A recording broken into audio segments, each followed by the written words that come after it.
사회 질서에 반하는 법률행위입니다. 매년 한 문제씩은 출제가 되니까 이번 기회에 정확하게 알아둡시다.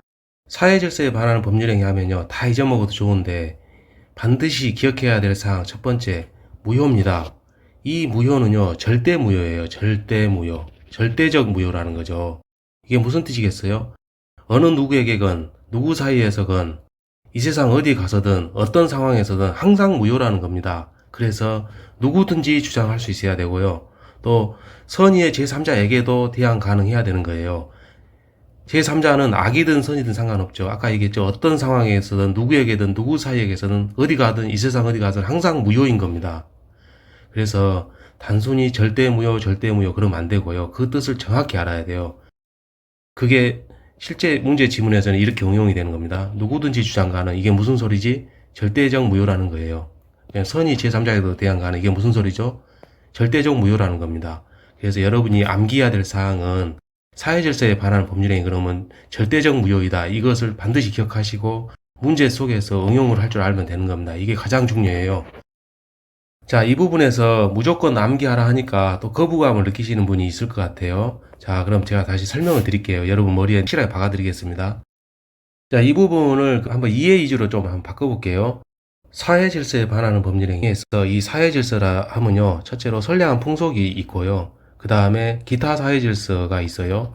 그럼 이게 무슨 얘기냐면은 이 선량한 풍속이라는 것은 일단 윤리를 생각하면 됩니다. 도덕. 그리고 기타 사회 질서에서 가장 대표적인 게 뭐가 있죠? 법률이 있죠. 법률. 근데 이 법률 속에서 여러분 이해 편의를 위해서 제가 극단적인 예를 하나 들 거예요. 자, 법률 속에는 민법도 있지만 형법이 있어요. 형사처벌과 관련된 거죠. 그래서 이 형법에 위반되는 사례를 제가 하나 들겠습니다. A와 B가 정이라는 사람을 살해하는 내용의 청부살인 계약을 체결했다고 가정을 할게요. 청부살인 계약. 자, 이것도 계약입니다. 맞죠? 계약. 근데 그냥 계약이 아니고 형법을 위반하는 내용이죠. 사람을 죽인다는 내용이니까, 즉 살인 예비죄잖아요. 그래서 이 자체가 형법에 위반되는 범죄를 지금 저지르는 계약입니다. 그러면은 형법 위반, 즉 법률 위반이죠. 그러면은 기타 사회질서 위반이죠. 그러면은 민법 제103조에서 규율을 하죠. 어떻게 해요? 선량한 풍속, 기타 사회질서에 반하는 법률행위는 무효다. 이 무효는 절대 무효다. 이겁니다. 그렇기 때문에 A, B 사이에 체결한 이 계약은 무효가 되죠. 그냥 무효가 아니라 절대적 무효죠. 그렇기 때문에 이 다른 제3자 C나 D나 E나 F나 Z까지 있다 할지라도 다 무효가 되는 거죠. 이분들한테도. 그래서 이거를 절대 무효로 하는 겁니다. 이렇게 기억하시면 안 잊어먹을 거예요. 절대로. 그 다음에 나오는 지문이 가끔 보이는 건데요. 이 사회질서에 반하는 법률행위인지 여부를 판단하는 그 시점에 대해서 법률행위시로 봅니다. 이 법률행위시는요, 이게 무슨 뜻이냐면 계약 체결시로 보면 돼요. 같은 말입니다. 양 당사자가 의사가 합치해서 도장 찍고 사인하는 거, 그 시점이라고 보시면 됩니다. 그래서 재판시는 아니죠. 재판시는 아닙니다. 재판시는 이거죠. 판사 앞에서 판사가 판결하는 시점이죠. 그러면은 법률 행위시와 재판시 사이에 갭이 발생하죠. 시간은 우측으로 간다고 가정할게요. 그러면 요 사이에서, 즉 이 사이에서 계약을 체결했고 이 시점에서 재판을 합니다. 그러면 이 사이에 윤리나 도덕이 변했어요. 변했음. 가변적입니다. 이 변합니다. 풍속 변하잖아요. 그래서 그러면은 어느 시점을 기준으로 판단할 것이냐 문제되는 경우가 있어요. 그러면은 대법원 판례는 이걸로 보죠. 법률행위시, 계약 체결시. 이게 아닙니다. 재판시가. 이런 뜻인 거예요. 토지거래 허가. 자, 토지거래라는 것은 이거 매매 계약을 얘기한 겁니다. 그 다음에 허가. 이거는 특정 구역에 대해서 주무관청 허가를 요한다는 거죠. 그래서 계약이 있고 허가를 받고 이러한 규정은, 자, 이렇게 이해하는 거예요. 계약이 있고 허가를 받고 하도록 하는 이런 규정은 효력 규정이라는 거예요. 다시 이야기 드리면 일반적으로 봤을 때 허가를 요하는 경우에 허가를 받지 못했다 그러면은 유효라고 봐야 될까요? 무효라고 봐야 될까요? 허가를 받지 못했대요. 양자택일 하라 그러면은 무효라고 우리는 보는 게 맞겠죠. 그래서 잘 볼까요? 토지거래 허가 없이 한 매매계약은 무효다. 일단 이렇게 우리가 암기를 먼저 해봅시다. 그래 유효라고 할 수는 없는 거잖아요. 양자택일을 하라 그러면. 그래서 무효인데 이렇게 유효다 무효다 이렇게 얘기할 수 있는 것은 바로 효력 규정이라고 얘기합니다. 그럼 효력 규정이 아닌 건 뭐가 있는데요? 그걸 갖다 우리는 단속 규정이라 그래요. 단속 규정. 그래서 사회질서에 반하는 법률행위에서 이 규정의 성격을 물어보면요, 단속 규정이 됐냐 아니면은 효력 규정이냐 이렇게 물어보는 방법밖에 없는 거예요. 그럼 이 단속 규정은 뭐죠? 단속한다는 거죠. 이 단속의 의미는 처벌한다는 거죠. 과태료 같은 거, 과태료를 매기는 거예요. 그럼 효력은요, 유효하게 봅니다. 왜냐하면은 이걸 무효라고 봐버리면 아까 효력 규정하고 구별이 안 되는 거예요. 그러니까 양자택일이라 그러면은 단속 규정 위반하면 유효라고 볼 수밖에 없는 거예요. 무효라고 한 순간 그럼 이것도 효력 규정이 돼버리니까 구별이 안 되잖아요. 구별 의미도 없어지고. 그래서 단속 규정에 반하면 이 단속은 처벌한다. 과태료 같은 거. 근데 효력은 유효하다. 이렇게 이해하는 거예요. 이래도 힘들면은 마지막으로 이제 외우는 방법 제가 알려드릴게요. 자, 이 지문에서 허가할 때 히읗 규정이, 여기 히읗 있죠, 히읗. 히읗.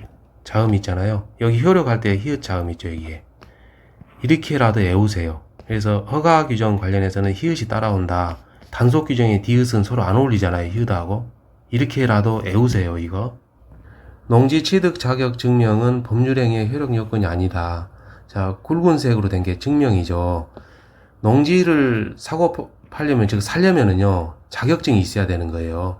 아파트를 사고 팔 때 아파트 취득 자격 증명은 없는데, 농지는 취득할 때 농민보호, 경자유전 원칙 이런 것 때문에 자격증이 있어야지만이 취득할 수 있습니다. 그러다 보니까 이게 마치 매매 계약할 때 법률행위의 효력 요건 같은 그런 착각이 일어나죠. 그래서 이거를 가끔 시험에 내는 건데 결론적으로 그게 아니라는 거예요. 정답은 아니다 이게 맞는데 왜 그러냐면 자 농지 취득 자격 허가라고 그랬습니까? 이게 글자가 아니죠. 농지 취득 자격 증명이라 되어 있죠. 증명은 증명일 뿐이지 허가가 아닙니다. 그래서 효력과 관련된 그런 게 아니라는 거죠. 이렇게라도 외우세요. 다른 방법 설명 가능한데 그러면 기억도 안 나요. 그러니까 이렇게 외우세요. 반사회 질서의 법률행위로서 무효인 것은 반사회 질서의 법률행위로 볼 수 있으려면은 법에 위반된다든가 또는 윤리규범에 위반된다고 보면 되겠죠. 둘 중에 하나에는 위배되면 되겠습니다.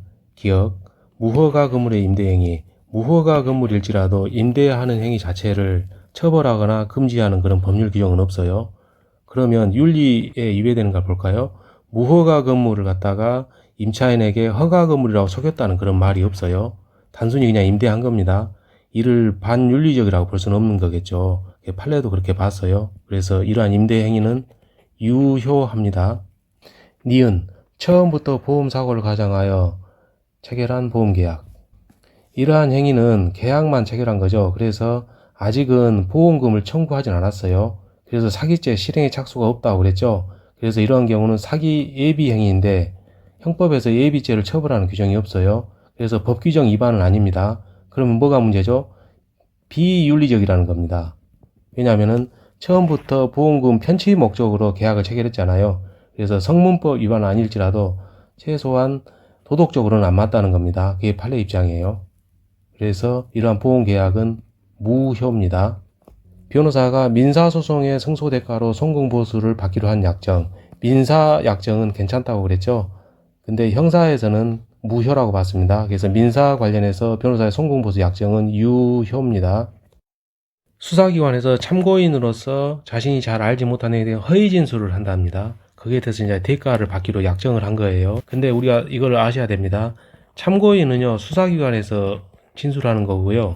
이런 경우에는 진실 진술 의무가 없어요. 즉, 참고인은 거짓말을 해도 위증죄가 아닙니다. 위증죄가 아니에요. 근데 법정에서 진술하는 그 증인이 있죠. 증인 같은 경우는 이 증언할 때 거짓말하게 되면 어떻게 됩니까? 위증죄로 처벌을 받습니다. 근데 우리 설문에서 이제 참고인입니다. 그래서 참고인이 수사기관에서 허위 진술해도 처벌되는 게 아니에요. 그래서 죄가 아니다. 그래서 법 위반이 아닌 겁니다. 그런데 우리는 이제 반사회 질서 관련해서 민법 103조 선량한 풍속 있죠. 즉 윤리 위반도 봐야 되잖아요. 허위 진술을 대가로 해서 이제 대가와 결부가 된 거예요. 대가와 결부. 이런 경우에는 반윤리적이라고 봐야죠. 그래서 대법원에서 그렇게 본 겁니다. 반윤리적이라고. 그렇다면은 민법 제103조 위반으로 무효가 되는 거죠. 재정리하자면 참고인은 그 위중죄 처벌 규정이 없어요. 그러니까 성문법 위반으로 될 수는 없어도 허위진술 대가로, 즉 대가가 결부돼서 이러한 허위진술을 하게 되면은 비도덕적이라는 겁니다. 그렇기 때문에 103조 위반으로 볼 수 있다는 게 판례 입장입니다. 암기하세요.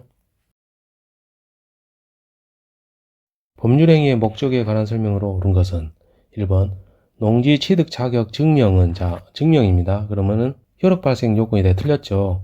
농지 취득 자격 허가라고 안 그랬어요. 만약 허가였다면은 히읗끼리 만나니까 효력 요건이 되는데 증명이기 때문에 효력 요건이 아닌 겁니다. 이렇게 암기하라고 그랬어요. 참고로 토지거래 허가에서는 이 허가이기 때문에 허가 없이 한 것은 무효라고 그랬죠. 그래서 이런 것은 효력 요건이라고 앞에 세웠습니다. 그래서 단순하게 히읗은 히읗끼리 만난다 이렇게 오라겠어요. 2번 탈세를 목적으로 오케이죠. 낚이지 말자 했죠. 이 이하 읽는 거 아닙니다. 그래서 탈세를 목적으로는 유효한 거예요. 근데 무효라고 했으니까 이건 틀린 거죠. 마찬가지로 강제집행 면탈 목적으로 오케이 유효입니다. 무효가 아니에요. 그런 것은. 3번 계약 성립 후 채무 이행이 불가능하게 되더라도 계약이 무효로 되는 것은 아니다. 이거는 맞는 건데요. 자, 계약이 성립이 됐어요. 근데 채무를 이제 이행을 해야겠죠. 근데 이게 이행이 불가능하게 되었답니다. 그러면은 손해배상 등 이런 게 나오는 것이지, 즉 채무 불이행 책임이 나오는 것이지 그 계약 자체가 애초부터 무효로 되는 그런 것은 아니라는 거죠. 따라서 옳은 것 정답은 3번이에요. 4번 법률 행위의 표시된 동기가 사회질서에 반하는 경우. 이 말은 뭔 말이죠? 동기의 불법입니다. 이게 문제가 동기의 불법인데 여기에서 포인트는 이거에 표시되었답니다. 그 동기가 원래 이 동기는 법률행위의 그 전 단계죠. 그래서 법률행위의 내용이 아닌데 예외적으로 표시된 경우, 이런 경우에는 법률행위 내용으로 볼 수도 있는 거예요. 그래서 그 법률행위는 반사회적 법률행위라고 할 수 없다 했는데 표시된 동기가 사회질서에 반한다 했죠. 그러니까 이거는 불법 동기라는 거예요. 그래서 그 법률행위는 반사회적 법률행위를 할 수 있는 겁니다. 없는 게 아니라 표시된 동기이기 때문에 그래요. 만약에 동기가 표시되지 않았더라면은 그 법률행위는 반사회적 법률행위라고 볼 수 없다가 맞는데 표시되었기 때문에 없다 그러면 틀린 겁니다. 5번 단순히 강제집행을 면하기 위해 낚이지 말자 그랬죠. 강제집행 면탈 목적 오케이 유효입니다. 이 이하 읽는 거 아닙니다. 이는 반사회적 법률행위에 해당한다. 이거 틀렸네요. 오케이라고 해서 괜찮다 해서 유효합니다. 그래서 반사회적 법률행위에 해당하지 않습니다.